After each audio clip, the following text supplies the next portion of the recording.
the German army comes across, and it's only literally a few kilometres away from the outer suburbs of Moscow. So it starts off with an enormously good tank battle. Did you like the tank battle? It was very cool. I'm not interrupting you, go. Okay, all right. And so consequently they were caught and they were taken back. Now, Russian prisoners of war were treated extraordinarily harshly by the Germans. They were considered almost subhuman, and they were treated accordingly so. So they really, other than them just being used for outright working parties and things like that, they were treated extraordinarily poorly. They died in the hundreds of thousands. They weren't exterminated like the Jews were, but their conditions were very nearly as harsh. And as the Russians were getting closer and closer, we have a Russian tank being brought up by the guy who had initially... I actually thought you were going through, when you said history bits, I thought you were going to go through... Does everybody really want for me to talk about No, you're actually Eastern talking Front? about the film now. You're going right into the synopsis of it. I know, but like... Okay. When you said history The bits, I backdrop thought, of this- he's going to go through like a historical what the go was. All right. Well, let's just quickly touch on the Eastern Front. And then you can tell me what you thought of the film. All right. In 1941, in August, I think, or July. I think it might have been July. Late. It was like getting on late. Germany invaded Russia after it had thought it had subdued everybody else, and it pushed through. Initially, had enormous success and pushed through very, very quickly through Russian units which were not prepared. They were not well led. They were not well supplied, and consequently, the Germans just went through them like a. For the most part, there were some units that put up a very valiant effort, and they pushed very, very quickly in towards the interior of Russia, and were heading towards Moscow, and they were capturing hundreds of thousands of Russian soldiers at a time because they were using new techniques of encirclement. They'd pincer out in both directions and then come in behind them, and they'd just take huge chunks out of the Russian army and capture them. And so that's essentially what was happening here. And they were sending them back to Germany, and they were treating them very, very harshly, as I said earlier before. So, yes. And then, of course, the Russians finally stopped them at Moscow at the end of the 1941. And then the famous Russian winter set in and basically froze the German advance, quite literally. Is that your Paul's history bits? I think that'll do. Yeah, okay. Paul, did you like the film? Loved it. What did you love about it? Well, first of all, they had real Mark IVs, they had real Mark IIIs, they had real T-34s, they had real T-34-85s, they had real Panthers. Did they have a real 88? It was a real 88. It did look like a real 88. It really did. Now, look, it was just... From I'm struggling today. From the military side of this, anybody who's a military head will just love this.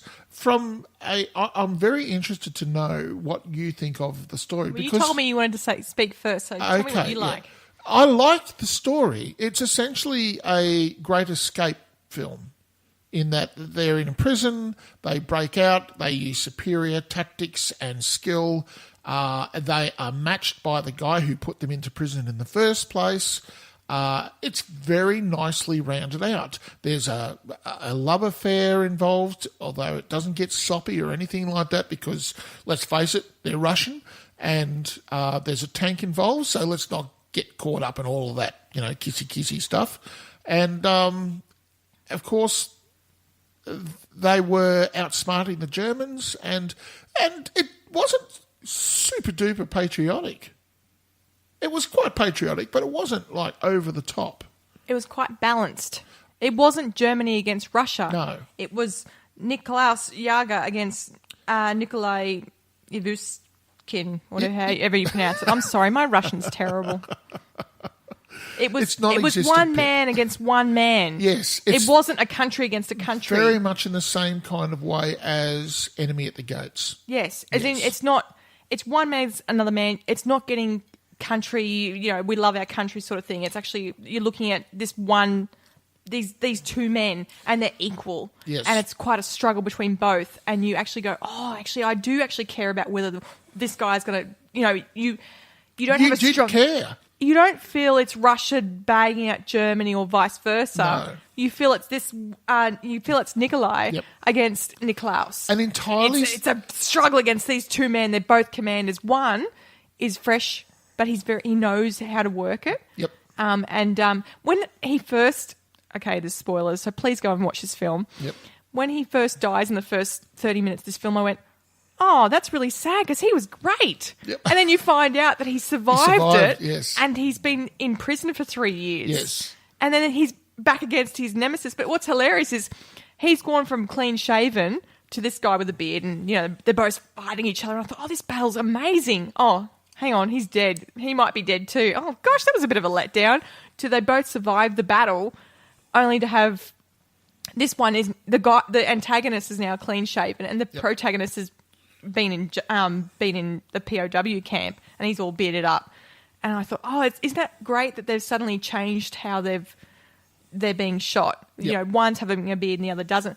And because they're both very distinct gentlemen, like they've got strong characteristics, you can actually tell the difference. And I thought, oh gosh, these actors are actually really good. How have I never watched any Russian films before? This is fabulous. And the way... This is what I've been saying about Russian cinema. Well, it's fantastic. I've never watched any Russian cinema, and I actually thought, oh, this is shot really well. The storyline's really good. Yep.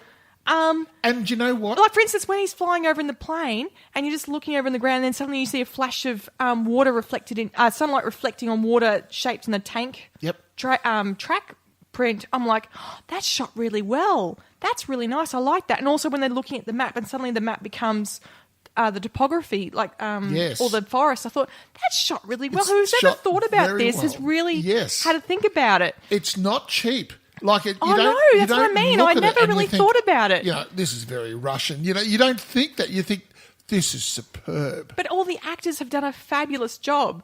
And it's not, you know, in a lot of World War II films or Civil War films or any sort of war films, depending on who made the film, it's this person against this nation against that nation. And you do get a bit sick of that, where in this film, it's this man against this man, and they're very evenly matched. And I think, oh gosh, that's awesome. Now the cinematography, it's like a superhero film in the fact that it is. That's what I mean. Yes, and it's very. How can I put this? There's a lot of slow motion shots in this, and the cinematography on this. Now, you mean the bullet shots? Yes. I shouldn't say bullet. What is it? The round shots. Sorry. Rounds when the rounds strike. Yeah. Now, some people could say it was overdone. They did do a lot of them. Look, that's tanker porn.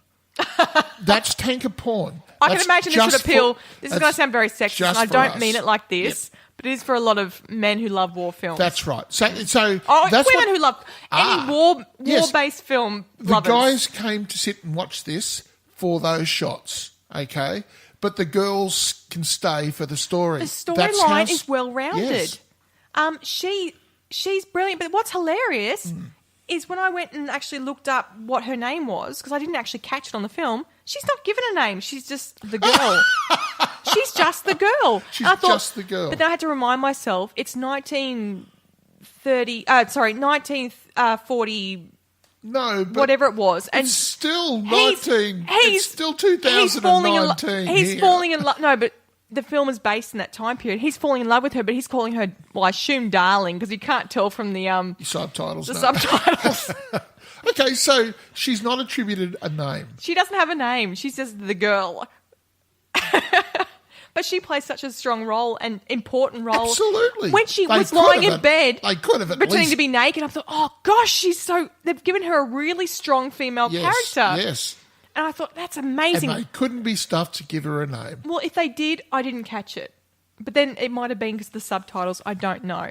But I actually found, I know she's the only lead female role in this, but I thought she did a really good job. I thought all the lead male roles were brilliantly done. It's like, but like you said, it's like a superhero film. It's not a war film. It's a superhero film. It is a bit. And look, I mean, the last bit was a bit weird, where he throws the glove down. I'm like, What? No way. Now, a lot of that had been filmed, obviously, using 4K technology. No, I get that. And possibly 8K for technology. But, like, there are certain shots that weren't CGI or anything like that. Oh, no, there like, was real tanks. Yes. No, you got when that. that guy went through the car park and crushed all of those Mercedes-Benz. I'm sure they were real. It looked real. But even if it didn't look real, it still looked spectacular, didn't it? It was a spectacular film, wasn't it? Yeah, it was. It was a lovely story that wasn't depicting Russia against Germany or Germany against Russia. It was these two men, and that made it kind of a bit more... Yes, it brought a little bit more personal, so it made empathy to them. Well, that's what I mean. So I actually found the storyline really good. It's a bit like your Beast of War, where you go, Yes. there's actually a decent storyline involved in it. It's not Exactly. one country against another country or a nation against a nation. It's one man against another man. Beast of War can't compete with this for sheer Oh, cinematography. no. I tell you the truth, the storyline for this is also fabulous. Yes. Like when he saw his mate there as well, I'm like, oh. It's just a great film. And I'm so happy you liked it. Like, I'm surprised you thought I wouldn't like it. well, I didn't know. When I suggested it to you, all I had was the slow-mo shots to go by. I hadn't watched the film. So we were both going into this with fresh eyes. Yeah, but after you had watched it, did you think I would like it? I suspected you would because it was so strong on the storyline. I like a strong storyline. That's why I wanted to give it the best chance by telling you about the subtitles. Thank goodness, because some of those subtitles were awful. I'm so glad you... Yeah, but I'm sure it's just our version. You'll be able to But there was pick up a even copy and it'll be professionally done. cinematography was fabulous. Yep. Like, as they're flying along, you see like the flicker of light over the water on the track marks. I thought, oh, that's so well done. It is. It's just a beautiful, beautiful film. And even the character, I thought everyone was a bit, everyone was, the characters they picked for it's fabulous. I mean, the guy who was a bit weird who had the painting there. but Okay, that so was weird. this is Russian cinema. Are Yeah, you happy to look at more of it? I would be happy to pick another film, only because I've only seen one film. Okay, so I well, can't, I've got another one I can't ready say, for you. do you know I'll what? leave it Because for a I like few one weeks. film, it must be all fabulous. Okay, I'll leave it. Now, the Russians are quite... I just love the fact that they're not... You know how some countries, when they do war films, they're like, it's us against Germany or Turkey or whatever. Yes. Where this wasn't that way inclined. No, there was not you a could lot see- of malice in there, was there? No, which I really liked. Yes. And even at the end, he's like, I see that you're a worthy adversary. I think it's set for an international audience, and I think that's why they've gone down that line. I was just rather impressed. Yes. I Well, was really impressed with the actors. It was an impressive film. Yeah. At every level. But the thing is, I was looking up all the characters. I went, I don't know any of these people. I don't know anything they've done or whatever. So, Now, I'm but very I'd be curious. happy. I'd be happy to do another Russian film. Okay. I'm very curious, Pip, and I'm super, super glad you enjoyed it. See, you were worried I was going to shit it down, weren't you? No, once I saw it, I thought, it's pretty safe. I think it's pretty good because they were thoroughly consistent actions that I mean, I everybody feel a was bit doing. sad that she's not even given... If she's given a name, I missed it. Yeah, that was a bit shitty, but But you know what? Again, it's the 1940s. No, but the film's made today. They could have I at least know. given her a fucking name. It's a If made-up they did, story. I missed it.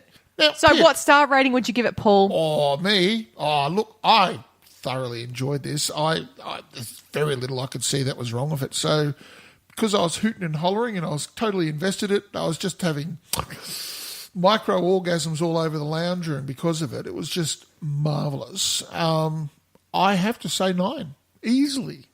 Wow. Well, yes. I mean, Better than Beast of War? it's vastly superior to Beast So of is it War. like coming up to one of your favourites? No, it has to be because it's like. But you see, you got to understand the T-34-85 is one of my favourite tanks of all time. I was about to talk about that. Oh, sorry. Sorry. Go. And there is, in fact, a T-34-85 out here at Bandiana, which is my favourite tank in all existence, which has been shipped over to us from, and we've been given it as a gift from the Soviet Union in the 80s. And we're allowed to go and have a look at it. And it runs. Yes, I And heard it that runs, too. Yes. Yeah. So, look, I just, when I saw that sitting on the back of the truck with flies blowing around it sort of thing, In the film, I just thought it was fantastic. And I was just in love with the whole show. What I like is that people who don't even like war films will still appreciate the film. Oh, it's just a terrific adventure action film. No, that's what I mean. It's not usually some war films you have to actually like. You war don't have to know films anything to get about